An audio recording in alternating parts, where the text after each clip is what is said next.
Comando PNTL em despacho se governo atual recrutamento ba membro FON.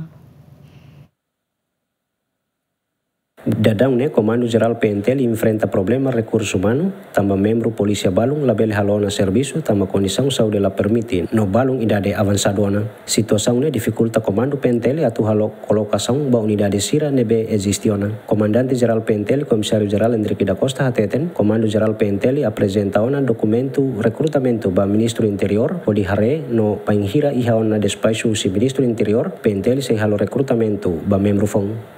Recrutamento é na plano, né? Orçamento está colocando, agora etnian documento nós está apresentando para Excelência Ministro do Interior, agora se parte técnica será se parte Ministro do Interior, né? Ele será jurídico, hare será que irane law sona kalas, se law sona se despacho maita para tu né?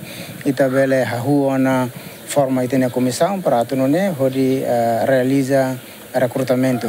Hakar apela mos by público, tama balu dala rumah fosa informação falsa rumah dia agora nene preparam documento irane ba athalona recrutamento. Hakar até terian lojuni orçamento 2025 ni tetap orçam para recrutamento ba agentes ba cadetes nomos agentes sira, mas bem se dá ia despacho formal ida anúncio ba público kata se halo recrutamento hatama documento ida ne hatama documento ida ba ida se dá